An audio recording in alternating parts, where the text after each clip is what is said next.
zokyayi najjo sinzira okubanga ogoberera program Kumaliiri 17th mutonyi tuse olunaku lwa kusatu tulabika nga ate twongera okutambula naawe nakuzo mwezi leero 17 njagala okutegeeza nti takuzo mwezi 17 mwezi kutambulidde gusembudde okulabika nga ate nate Juni ono tumutambuza okulabika nga tubako wetumutuusa 2026 kukyalimu ate nyongera okutegeeza nti eddakiika zo zizono ziri nnya zokka zakaita ku ssaawa eryemu ey'amakya leero wetwogerera eriwo omupiira ogugenda mu maaso mu mpaka ezo eza World Cup gwakaitako eddakiika 2 zokka omupiira ga Australia awene team omupiira gw'eggwanga erya Australia awamu n'eggwanga erya Jordan badde ngoberera wano okulabika nga bakaka Kampala mpala kendaba nkakasa bannayuganda mu nyirwa nnyo World Cup ntandikidde mu byemizannyo kubanga obudde bwatudduseeko dda ngayala tudduke tudde mu nsonga ezo ezikoze amawulire mu nsi Uganda wano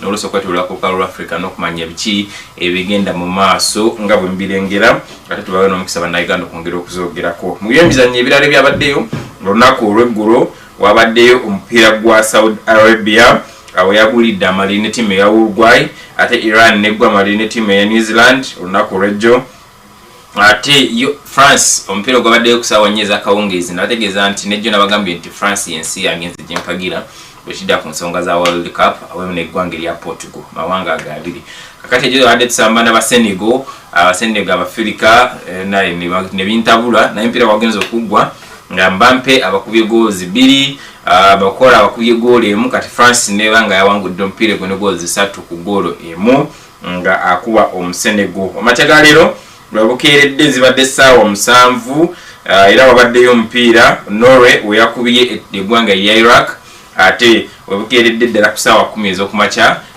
Lionel Messi yefudde ekirala jjukira nti bano be ba champions ab'ensi yonna kakati yasobodde okuba hat-trick Lionel Messi omwami omu Argentina nga bakoba eggwanga lino erya Africa erya Algeria wano waggulu mu Africa kale no mpira nga okutegeeza ogenda mu maaso gwakaitako eddakiika nga 4 the Australia n'eggwanga erya Jordan omupiira omulala olwaleero eggwanga lyange eriddala ly'empagira lijja kuba lisamba erya Portugal bajja kuba basamba eggwanga erya Congo DRC omupiira gujja kubayo ku ssaawa 2 ate England ejja kuba esamba Croatia ssaawa zijja kuba 5 ez'ekiro kya leero kale byebyo ebyayiseeko ku byemizannyo ebigenda mu maaso mu mpaka ezo za World Cup twakatandika empiira amawanga agasinga gali mu kuzannya mipiira egisookerwako ddala egiggulawo kakati nno gwe munnayuganda agoberera ebyemizannyo oba goberera empaka eza World Cup nyongera okutegeeza nti byabaddeyo obadde webatidde oba byewasubiddwa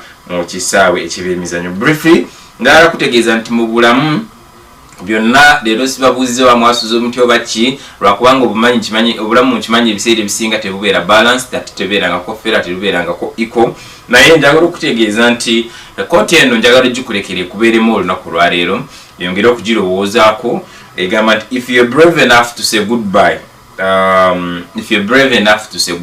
to some things toxic things especially ebintu ebitalina kyebigattako ebintu nga bikyafuwaza obulamu bwo mu mbeera emu oba endala ng'olaba ebintu ebimu obikola naye ebintu ebimu olabira ddala nga obyesibako obwesibi waliwo ebintu byemukola waliwo abaana alaboda batera okunyuma emboozi nenjentera okutambulira awo ng'agamba nti waliwo ebintu bimwesibako obwesibi oba okitegeera ng'omuntu yeesiba ku kintu oba bizinensi oba mulimu waliwo abatudde ku mirimu ne bagamba nti lwakubanga talina kyakola waliwo abatudde mu bufumu nga bagamba ntudde lw'abaana ebigambo ebyo mbiwulira nnyo sinze mbyogera just ngezaako creatinga kale if you're brave enough to say goodbye life will reward you with a new hero nti hello kitegeeza nti waliwo ebiseera ebisinga when you have to let things be ebintu ebimu n'okita n'olindirira nti obulamu ebiseera ebisinga bw'omala okubaako ebintu by'otambulamu wonna ddala nga bibadde tebirina kyebikugattako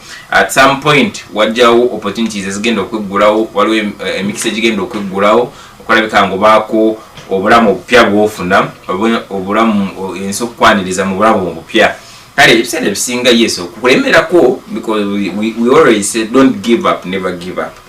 But if something is toxic olw'ekintu nga tekigattako kubanga olabye okyesibyeko nnyo ekimala tewali kikyukakyuka it is always good ebintu ebimu waliwo ebintu ebisaana okuteebwa mu bulamu then olinde ofune life empya ofune obulamu obupya otandike bujja kuba ne Bible ekyogerako nti oluusi osobola okubanga osobola okutandika bujja ne mu bulamu kisobokera ddala ebintu ebimu osobola okubireka webikalubye n'obyesonyiwa ate n'otandika bujja ebintu ebimu tolina kubyesibwako nnyo bannayuganda ddala ekitekedde bulungi nnyo kale bwe tugenda otutambula olunaku lwaleero mawulire mangi agenda mu maaso mu ggwanga ensonga za Elias Lukwago former Lord Mayor wa Kampala ziyagenda ddala mu maaso development si kyezatuuseewo twagala kubitunuulira waliwo ensonga endala baminisita babadde mu retreat eyatandise olunaku olwejjo kale twagala kumanya biki ebyabaddeyo n'okwongera okutambulira awo mu olunaku olwaleero n'ensonga endala ezigenda mu maaso nga bwe tunaaba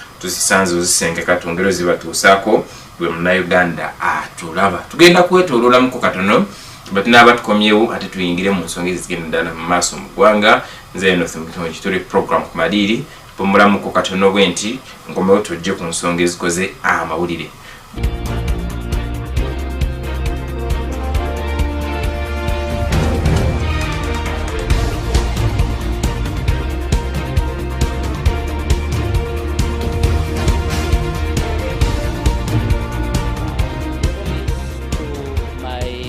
Central Committee, we are going to work so closely. It will not be me, it will be we. It's going to be about we, not me. So they should know that this task is not for me alone. The task is for us. Me, them, and the nation. Because when we talk about government programs, it's not about PLU, it's about Uganda. So if you've gotten some people have sacrificed to say they can put Uganda right, why don't we join them and we put Uganda right together? So I call upon the population to at least join PLU and we move that General MK started. You see, when you say I've maintained you as a SEC member and then changed you, appointed another person, that is not sacking. Is a SEC member. Governments change, but when we remain in a member of cabinet and then they appoint another person as a chairperson, that is a change of role. So he's a SEC member who's on the top organization, top decision-making organization or department. He remains a member of it. Now today what they have done, they have elevated or given another person rotational. So it's rotational. You could see Daudi Kabanda emerging up as a prime minister. You could see Daudi Kabanga emerging up as something very important and something very big. So it is upon the decision of chairman and how chairman looks at things. The way I know him is another iPad. You know iPad? Genomos think like an iPad, an Apple iPad. So you could think he has exited him when he's opening another door for him. So let's believe in him. He has maintained him as a SEC member or executive Central Committee member, which is the topmost organization. But also the person who has replaced him is equally as good as Daudi, Honorable Fadil Twala, MP Tingei County. So it's not sacking. Those are normal changes. So was I sacked from gender? Was I sacked from gender when they took me to local government? So now Daudi has been changed. It's a change of role. He will remain with a classified role. Very, very bigger role, like I've always told you. He's very, very big. He's a big person. He will remain with a classified role. And then the other people can also do their roles. I want to thank General Muhoozi for maintaining me personally as his vice chairperson in charge of the Great West, and also maintaining me as a SEC member in the formidable force of Patriotic League of Uganda. That is not small. That is a vote of confidence. And then I also want to thank the outgoing General Secretary, Honorable Daudi Kabanda, for the job well done the past 3 years. And in a special, I want to congratulate my friend, my confidant, my good friend, my brother, Twale Fadil, MP Tingei County, Kapchora District, for having been promoted and elevated to the rank of the General Secretary of the Patriotic League of Uganda. All I know about Fadil is humble, he quarrels less, he doesn't quarrel with anybody, he's friendly, he listens, he consults. He's a very nice patriot. So his appointment as General Secretary will unite all the other groups that have been, the groups that were emerging and it will also calm the situation. It will unify our organization.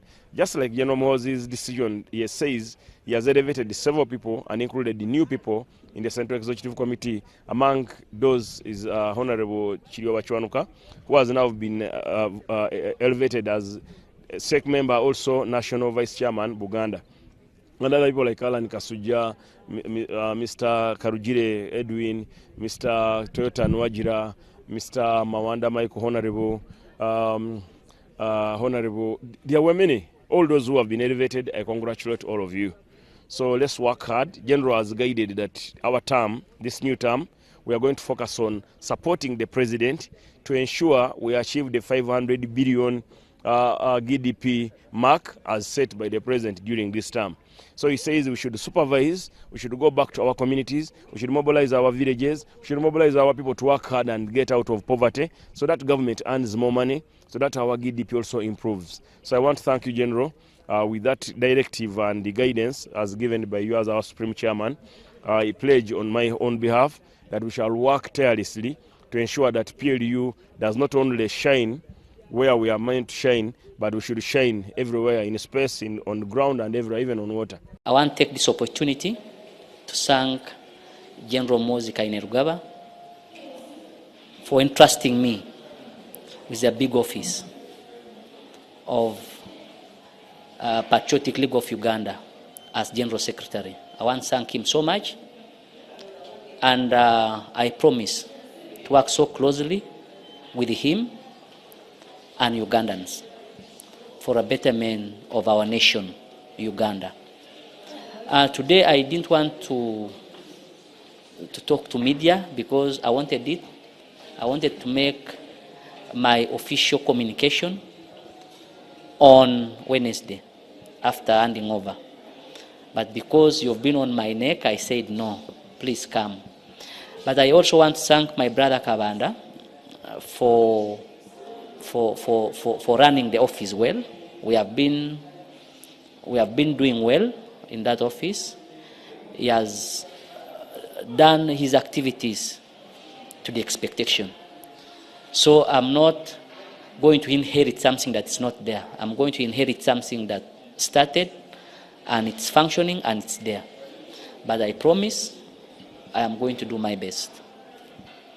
And I will thank General MK for that. All Ugandans, I've got very many calls. Thank you for the love. We have discussed a number of issues. First of all, we are not an independent organ of the party. We are supposed to work under the lead of opposition and the chief whip. And at the party headquarters, we are supposed to work under the party leadership. So we are not an independent organ of the party. We are guided by those two bodies, entities of the party. And we have had a big presentation here. In a summary, we are going to have these areas as our priority areas. One,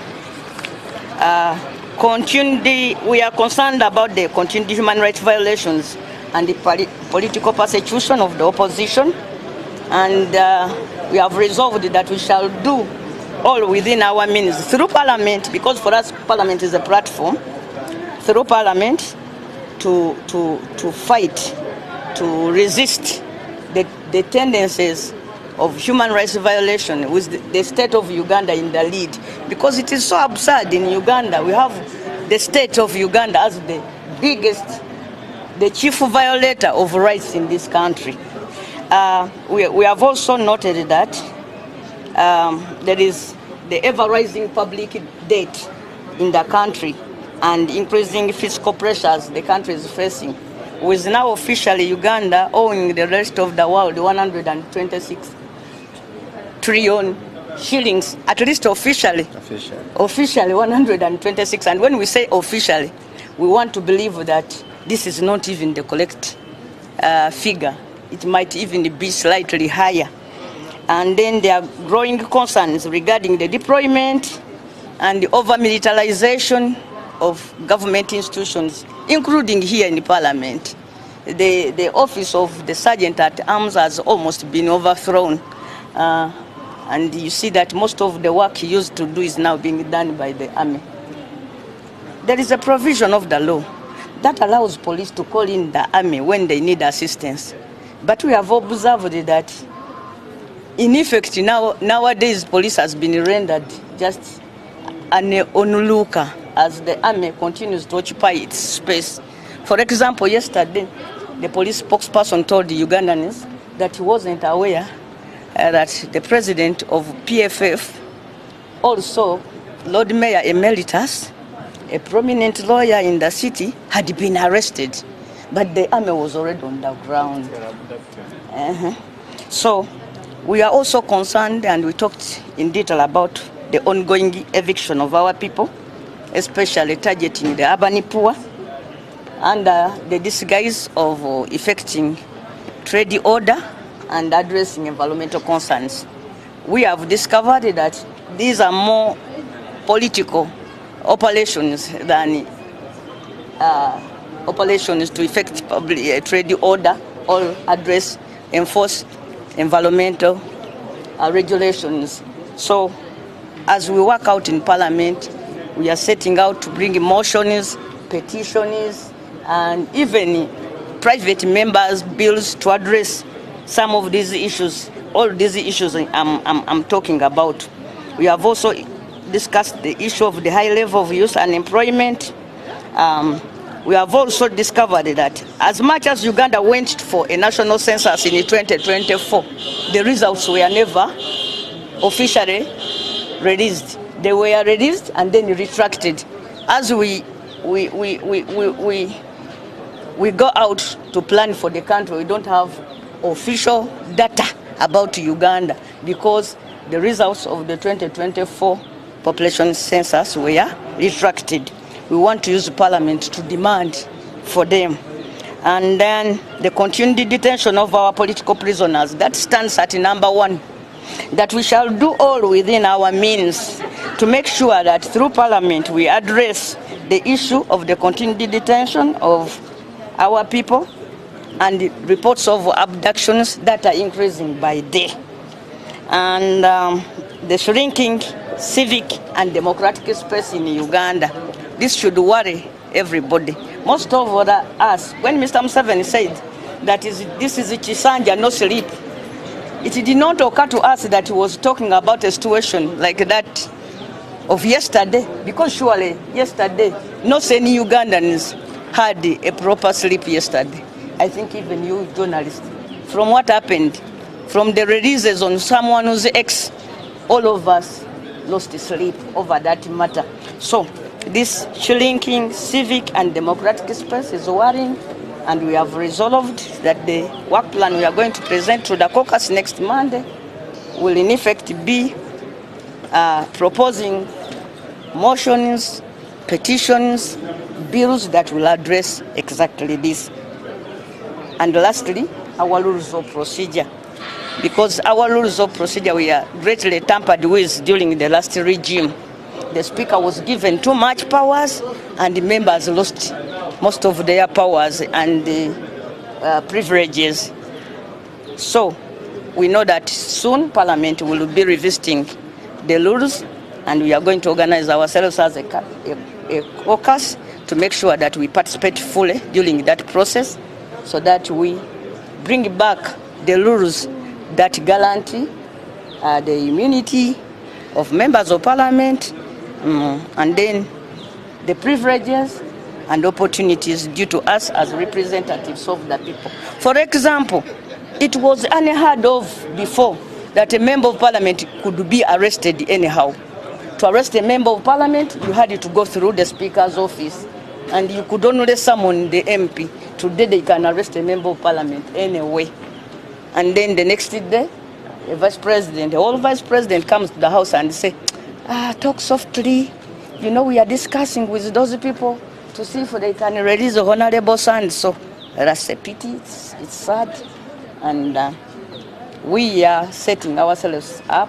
Yes, we are somebody can say that we are few, but we think that if we organize properly, the 49 of us in NUP, 50 MPs from NUP, plus colleagues from other political parties, independents, and also we are banking on the fact that we also think that there are some people in NRM who are sober and who can join us in some of these proposals. For example, we want the government to find the money for resettlement of people they are evicting from wetlands. A fund. You remember what they did with people who had settled in national parks, Lake Mburo, for example. Government got money and resettled them.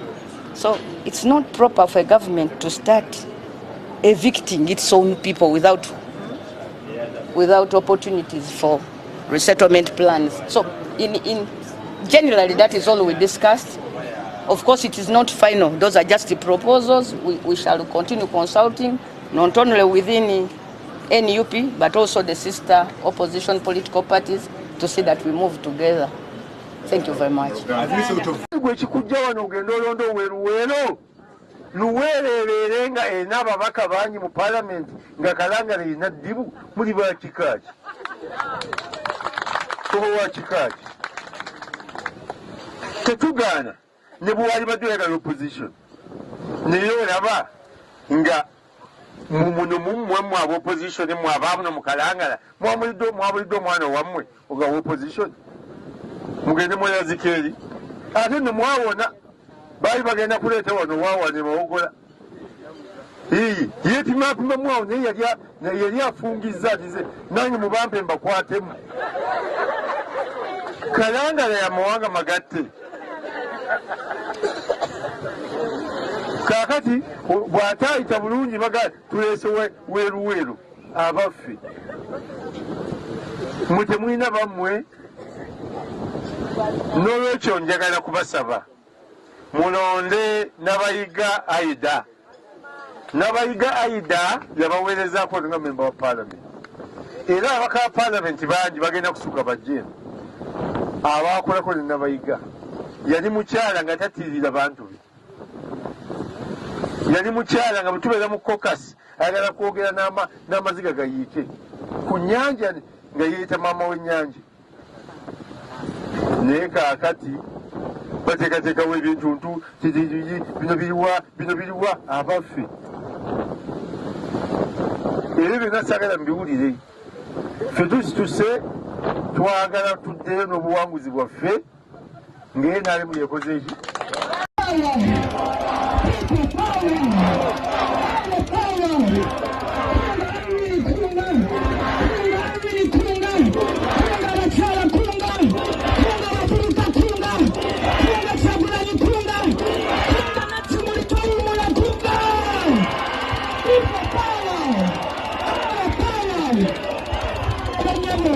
Muzikiriza kasera tulina katego ne Yesu amasolo ne sekusala yenna mubintu asirize ayini mubintu asirize ayini yamati muri bonna byabagenda kuteeza oyo gwetwesize ekirina kwekiwaddeyo mululimi olw'ekitalo munyiika y'ekitalo nga tetulina manyala n'ekimuli yakwatya njagala bavubuka tuyige njagala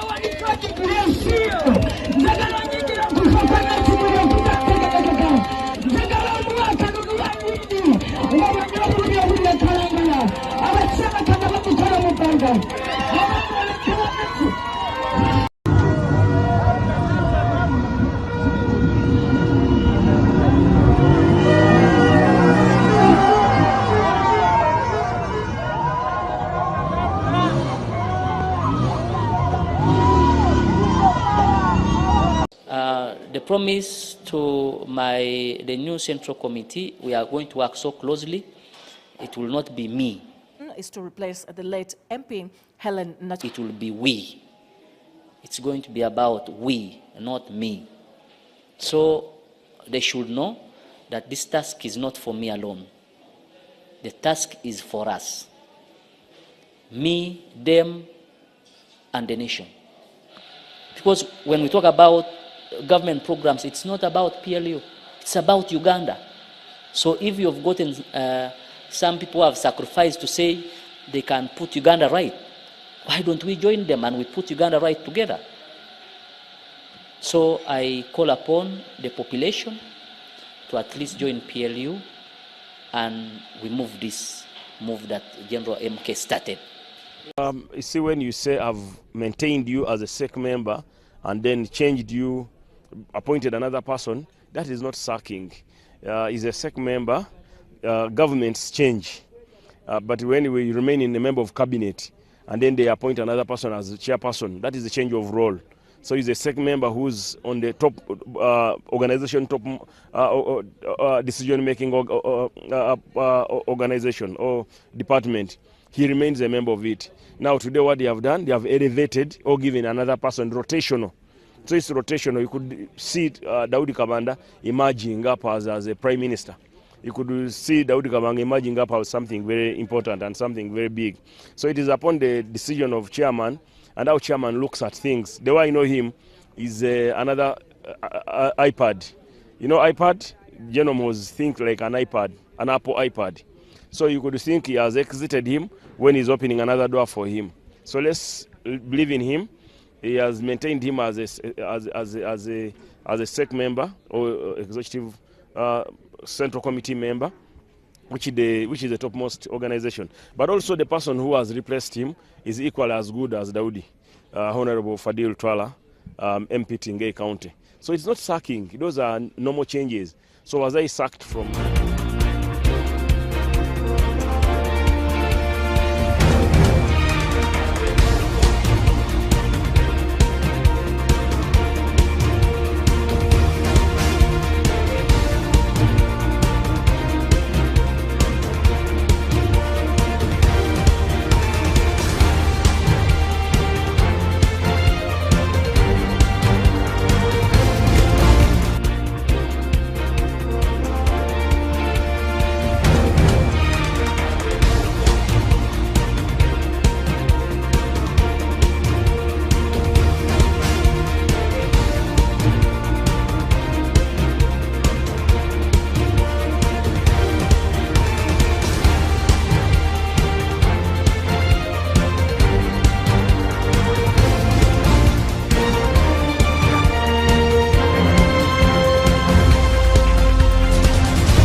Tugobye bumale neera nkwaniriza okulabika nga okyekumbidde ku XLTV.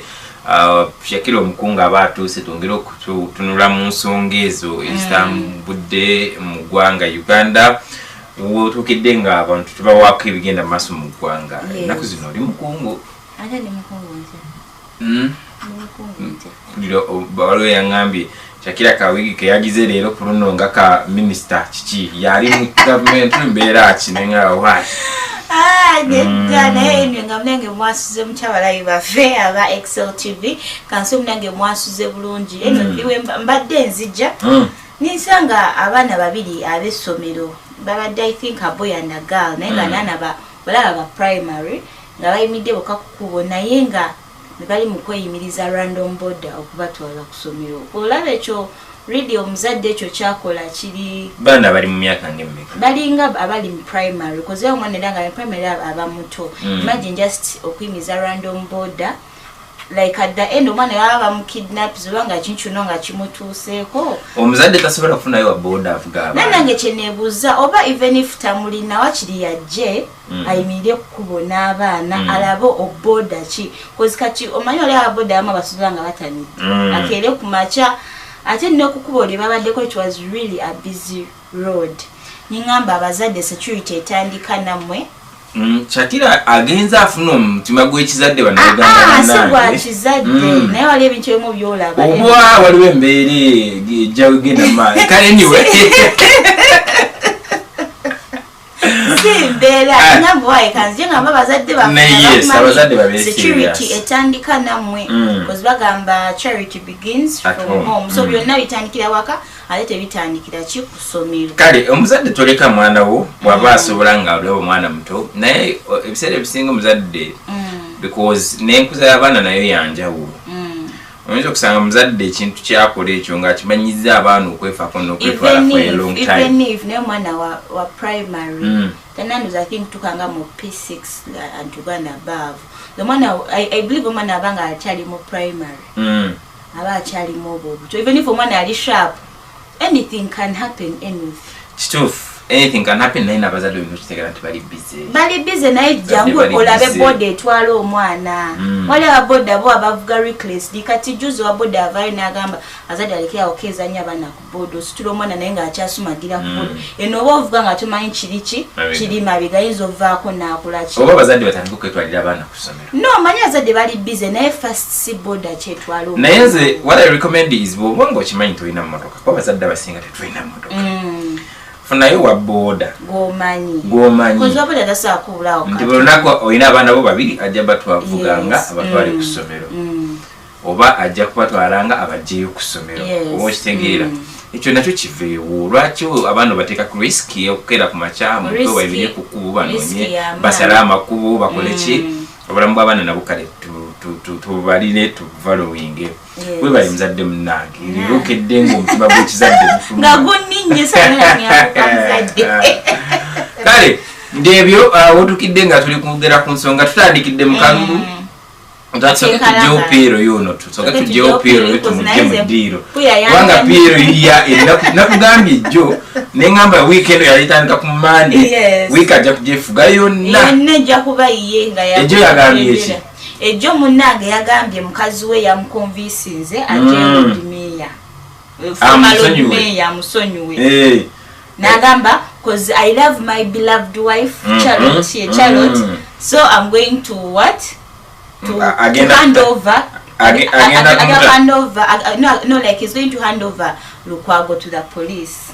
Naye ate bwamaze ne buyitawo olweggulu awo nendaba mbate yadde agambe muhanding over yesterday ate kenyi nengenda okulanga agambye kati nsazeewo asuleyo kekiro kyaleero kibookeddemu enyoke nigaba yiye kamba omusajja ata ayagala kutukola ki ye kenyini yagambye mbu omukyala we yamusabye ate mukyala we amwagala kitayagala mujeemera okitegeera njagala kunoonya tweet wano producer izakandooza tweet ezo ali mu kuzinoonya n'agamba ate nalabye wayiseewo ebbanga naye okimanyi apostinga ebintu gikati nalabye nga wayiseewo ebbanga tonna ate nga tulaba ayogera te ku mukwano gwe ate mukwano gwe ki mukwano gwe Gashumba eyalinago weyajje ku yamugjewo ku gundi yamugjeeko kati tweet yabadde egamba we bati today I will release this ekigambo kinene nnyo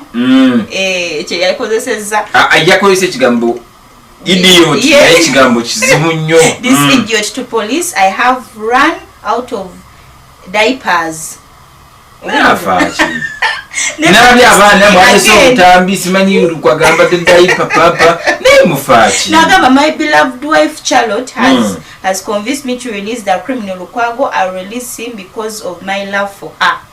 Kati yagambe mbu eno idiot diapers naye musajja wachakozesa kama bizibu naye yoyo naye kugambe mu awemu asobola okutwitinga oba mtipsinga mmeka I don't know kati waliwo ndaba David Kabanda wano bwebajjeeko ekifo kyobwa General Secretary Mpero yu yatwitinze ejjo nagamba yatwitinze ekifaananyi kya Muhoozi namugamba the 10th president of Uganda General Muhoozi Kainerugaba Museveni ate jjukira Kabanda ono ye mutume ebiseera ebisinga ayogera ebintu ategeeza general public nti bannaaye mumanye ekigenda mu maaso mu ggwanga banga ye president jukira nine president ye president Museveni waliwo ko musomero nga liri so strict nga mwina mutayo tiche mumulaba ndoza Uganda yabatyo kati tweet yakabanda eno yankutte nnyo n'ogamba waliwo question mark kataawo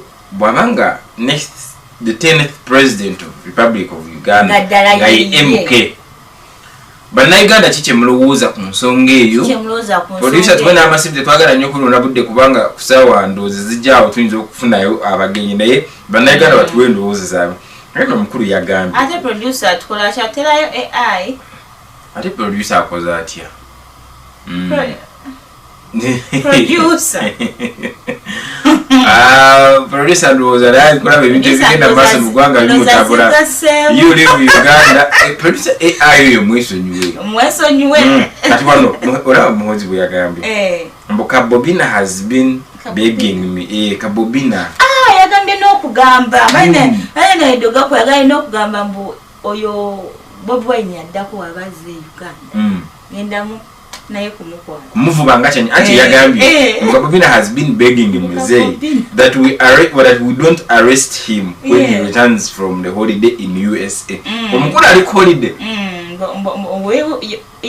don't know. I am now swearing that we shall definitely arrest him. Lukabona tuyavayo ne bamukwata sorry bamukidnappinga was it on Monday oyo ombuka Bobina oyo bwe ne yavayo walaba twiti gye yakole yempamba yes najiraba ono naye navayo nakola ki naye namuwandikako naye nga biwanvu nagamba nze yegwaddako yagambye Lukwago will be in prison for a minimum of 10 years naye aganda atamusonyi ayagambe musonyiwa yajja mujja mu basement eri jayi mukonge ekiswahili amukwase police naye tatagala kumanya omusango gwa Lukwago tewali agogerako ne police tegogerako nalabye n'ekiro omutwala mu prison for 10 years nga tetumanyi nalabye n'ekiro Nalongo mukyala woli yasuluka nga bamubuuza ina interview gye yabaddekawo nga bamubuuza kati embeera eri etya omwami oyo ngagezako kinaratingira obulamu bwa Elias Lukwago bwabeeramu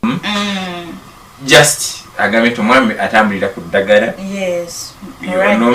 mulwadde yagenze talina ddagala ali emmere yokka gye bamuprescribing era omusawo gye yamugamba nti tulina okulya tamanyi bw'alya kwegamba embeera nno omukyala bwe badde ayogera nga kireka nti obulamu bw'omwami buli mu matigga ekyo bayenange n'adde wakani nga katasobola abanga bakutadde mu basement n'osaba emmere gy'oyagala nti omudala emmere n'olya naawe bawekengeramu anyway yoyo byebyo by'omukulu katulinde development ezinabaawo naye nga yoyo tewali kyakyuseeko okusinziira nga bwe byabadde ejjo ng'oggyeko kuba n'omukulu Nalongo naye mukyala wa Elias Lukwago yagambye nti nabo bye tulaba bye tuwulira ku baawe nabo bye bamanyi ng'oggyeko tweets z'omukulu zokka information gye balina tebalina kirala bagenze ku police stations ez'enjawulo Naguru Nateete CPS wonna tebalina kye bamanyi tewali n'abapolisi tebagala kubyogera the 10th president of Uganda General MK Museveni ekyo kyavudde wa Daudi bulijjo ye Museveni alesi mutabani we no like bulijjo ennyala eryala ye Museveni kakati kati yagambye thank you for your support oyo mukulu atweetinga namala neyeddamu namala adedda kati luzawe yadeddamu kabanda aga thank you for your support I'll definitely follow my way kimanyi nabaddawo nga ndowooza kabando ono kubanga do you Ugandans love me will you vote for me if I stand after Museveni retweet and like naye ojonye nga comedy store tulimu nange ndabanga eggwanga oba tulinga bali mu katemba naye kambuuze okimanyi nti David Kabanda bayinza omubwa state minister oba internal affairs tuli bulungi wano twekubaganyamu birowoozo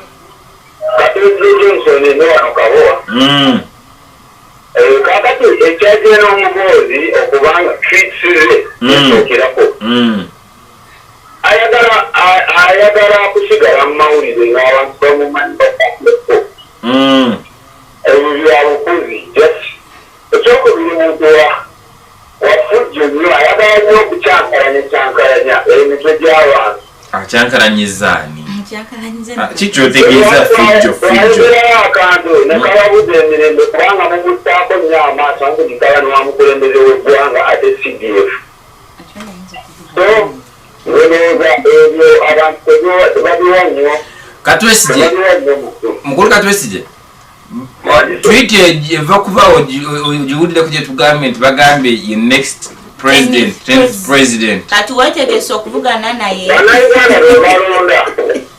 weteeseteese okuvuganya naye MK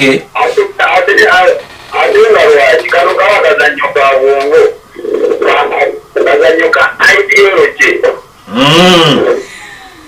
so kati alina okulagala Uganda yekya byasobola okubakolera nange mbalate byensobola okubakolera abantu balondeko naye ng'ebyaddala oli ku nsonga ezo sisobola nazivaako ndowooza ekigendo zinzijako kufa atukusabira obulamu munaye bayi kituufu abadde mutuufu ogamba bayi ensonga zakatosi gye bannayuganda namwe muzuulire enganzi kuba nange nziwulira buulizi simanyi kigenda mu maaso naye katosi gye mbala kwesimbawo naye niwe katusabe mukama mu obulamu nga wabusabye buli omu alina eddembe eri mu Uganda. We have freedom of speech naye alina freedom ye y'okwesimba naye muhoozi ono yes yavuddeyo jjoka egyo twabadde tugamba naye ddala nti osanga yajjeko munne Franka Gashumba kozi bya muganga ate negyo yavuddeyo n'agamba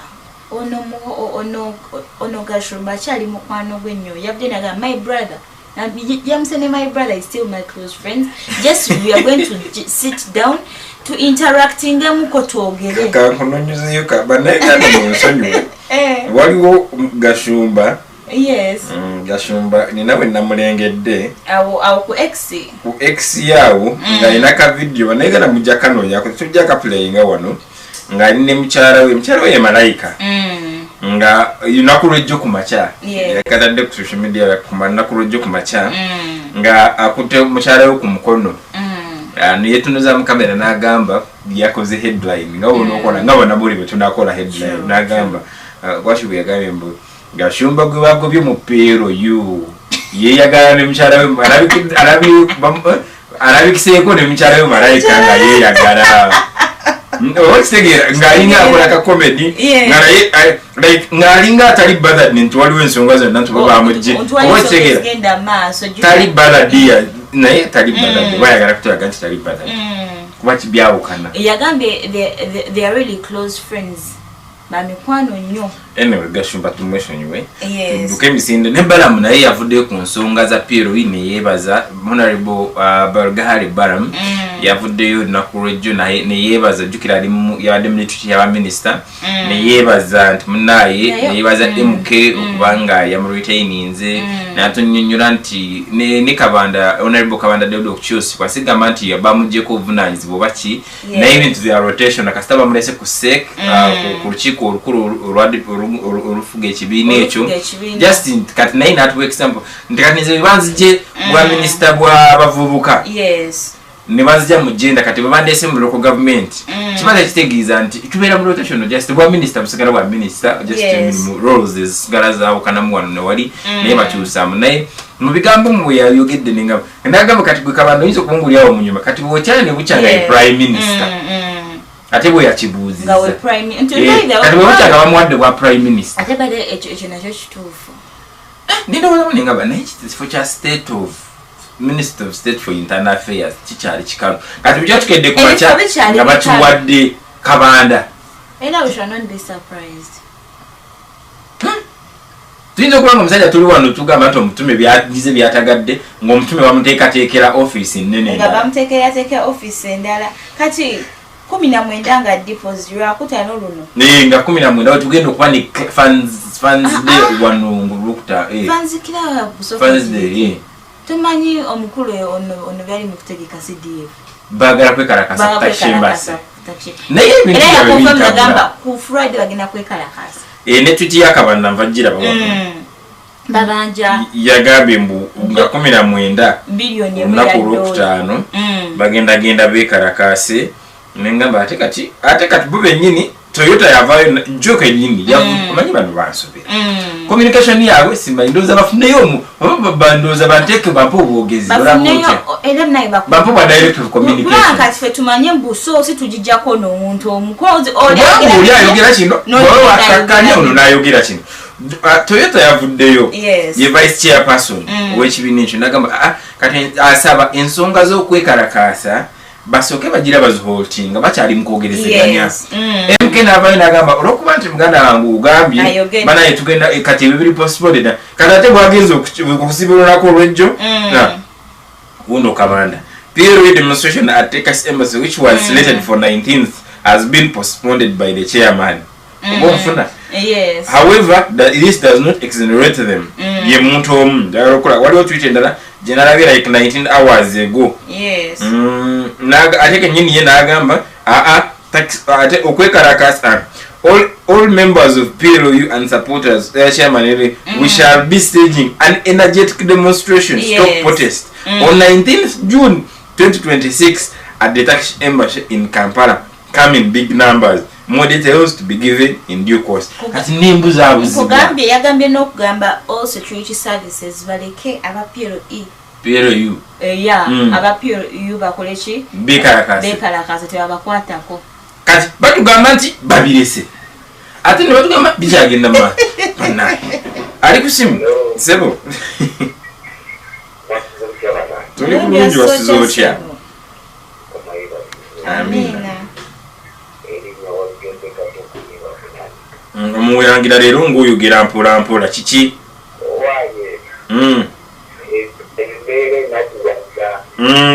Iyo nakuwadde ki?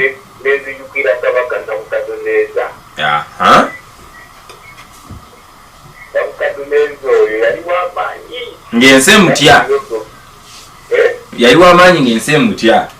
Kwongereko.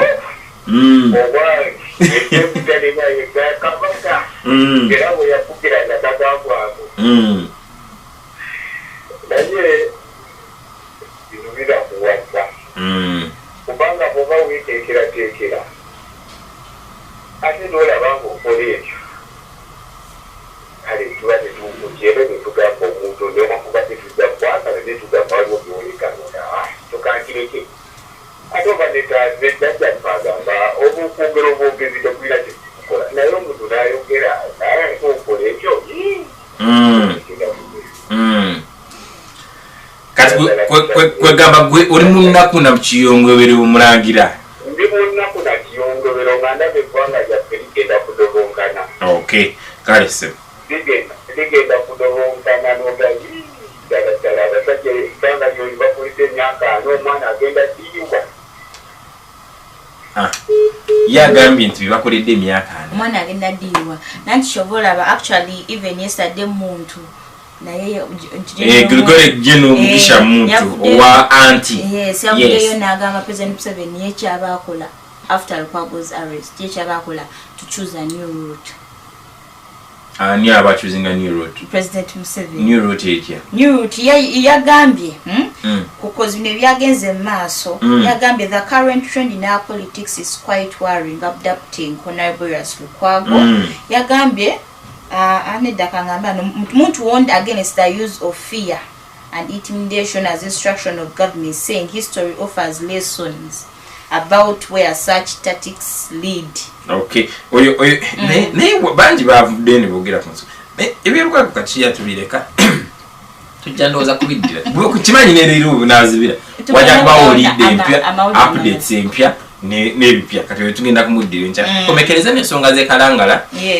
Waliwo n'ebigambo nampozi byayogeddeko awo batuziza executive committee ya National Unity Platform ne babaako ensonga ze batuuseko nga ab'opposition ne balonda olukiiko olukulembera ekibiina ekyo n'abagenda ku babyogeddeko ne beba planning okukola baye ssentebe w'akakiiko ako yalondeddwa oba aliko tugenda bigenda mukkiriza tumalize n'ensonga za campaigns zigenda maaso jukira nti waliwo chairperson we LC5 w'ekikubo Muvubuka w'Endaleme yafa.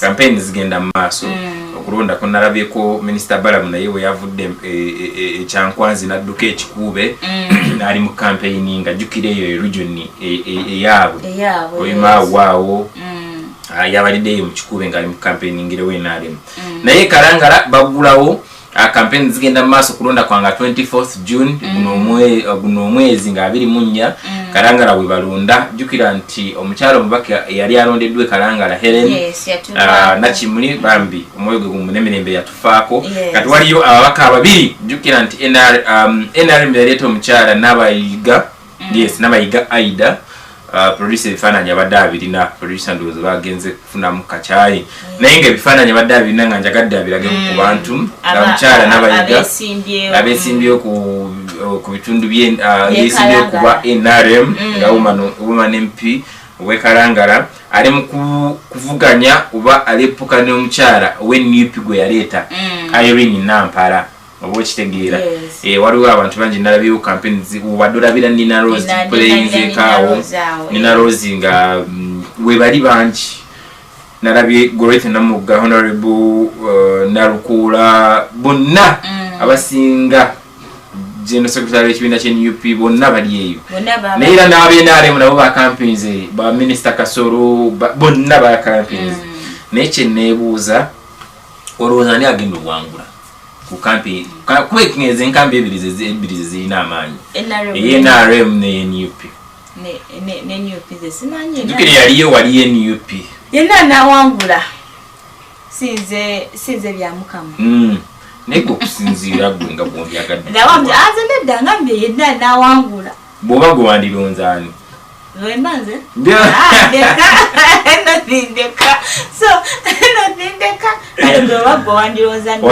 Gozani agenda okuwangula mu eresi ekalangala. Ekalangala. Bonna abakyala b'amaanyi. Bonna b'amaanyi nanti. Era mbagaliza bisimba byeri. Awangula. Yawangula. Kitegedde. Kuba nalabye bagamba nti akalulu bakaagala by all means. By all means bagala anyway, buli kimu kye banakozesa. By what? Kale akagamba by all means. Kansobedde. Kakusobedde. Tubanga. Ojakategeera. Nalabye bagamba. Ojakategeera nga akalulu kawedde. Bakaagala by all. Nanti akakagamba ku keba oyogedde by all means. Ojakategeera. Nga kasoga nga bamugoba yeye kalangala mbwaveeyo aze kubbira abantu bululu. Naye akagamba ko by all means ojakategeera we na they voting. Nga abiri munya. Nga abiri munya we tujja okutegeera by all means kitegeeza ki. Ye producer Isaka ankoze byali bandi badampa ku bifaananyi by'abakugundi abo abakyala osokundabira abakyala nga bwe banyirira. Akagamba ko mbadde nkyagala by all means ojja tegeera kategeeza ki mu lulimi lwa politics. Si mu luzungu. Waliyo olulimi lwa politics? Gye luli gotena duyiga. Silumanyi. Luli banga luchaina.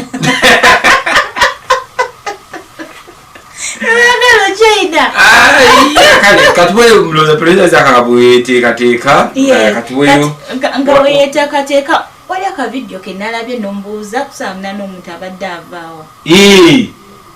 Soko nyimize waliwo nange kavinyo kirabe katambula police zeyogera nnyo ku mob justice akabadde katambula I think ntiro Tuesday lwali Monday wachi kumacha sawa nani zechiro omusajja ali I think ni girlfriend we simchara we no police yagambye girlfriend kati ze police byeyogera nange munange byengendirako kati police yo yagambye yade ne girlfriend we omugezi wa police yabde nagamba yade ne girlfriend we naye tebamanyi which condition the victim is in right now because yati bana tracing era bali mukongera okutracinga bali bavubuka musanvu nga balina amajambiya manyi gwe nga bamukubisa amajambiya we bati naye police yegamba ono muvubuka oba omusajja yali ava kukola kati ku Sunday kusawa 8 yali avaako yo mukalaivu baba ayinza kuba yali ava kukola naye okukola lwaki naye nange kyembadde mbuuza mbazi nga polisi etatuwa information entuufu oba nga tebanoonyereza kumanya kituufu kubanga saawa 8 ku Sunday kati victim oba tonnaba mulaba kati bubalo nze neewuunya bani abatalo CCTV camera videos the owners of the place bagayo ne balaba footage yaddemu ne bamu spreading out sinakitegeera bulungi simanyi siyinza kulimba naye kitalo nnyo kitalo ddala era mob justice yali actually you see mob your theft oyo theft okwata kinga ebijambiya byabadde biri so sharp ate ennaku zino ebijambiya byali byalekeraawo biseera ebyo nga byayimirira naye ennaku zino kati wawiddeko akavidiyo k'omugezi wa poliisi ng'ayogera ku mob justice byagambye mbu abalabudde nnyo ebbanga ddene siyasoose okyogera ku bapoliisi bonna bakyogeddeko ebbanga lyonna bakyogeddeko olano enofe kumando manyi tutera nnyo okubeera ne field kati wagende yebukasa nga tuli era omulama gwali ku mob justice obumenyi bw'amateeka bagamba ekireetedde obumenyi bw'amateeka trade order baganda yagoba abaana abasiika capati ku makubo ki producer Isaac Kanjala musaba nga tumaliriza ampe ku bifaananyi by'abakyala bali abeesimbyeyo kekalangala oba producer Isaac nambe ekirese obumenyi bw'amateeka trade order singa trade order yajja ina wetegekedde bana abaana naye kati omwana yeekyawa n'agamba let me what still ogenda poliisi n'oloopa omusango n'olaba omubbi nga budde kati oba abantu ndooza naye nga ekirese ebyo byonna bannayuganda batayagala kukola bannayuganda muteega abantu bakoze mudda akasimbi kifaanaganako nekiri kyewalabawo ensambya ababooda bebayiikira omwami yali ajjayo sente mu bbanka misana tuku waliwo neyali ayitawo nemuwateekezi yetise ebicupa by'omusajja atali muhasoze ne bamuliramu naye abantu abali ku olwo ekyo ekikubo nabo bayita sawa kwemanga tamanyi kigenda maaso bayita manyi I think kiga habeewo ababaka mukyala w'enrm aida gwe bagambye yono aida n'abayiga bagambye akalulu akayagala mu mbeera ono ye maama owekalangala kalangala yeetaaga mubaka yetaaga mubaka bawa yellow bawa red bawa green baabo ekiki kigambo baabo kati oyo si muganda w'omugenzi be Irene Nampala bagamba muganda w'omugenzi agenda kwesimbawo like sister we yoyo sagala byogera songako busonzi kasita kyebandaba MP Kalangala yoyo owekalangala bakazi abagendo okubanga bavuganya ate muli mubasajja ate woman MP sorry my name ofusi Isaac kisazi muyagala kachayi kati mukirize Shakira yeye agasi kome wano naye tugenda kuma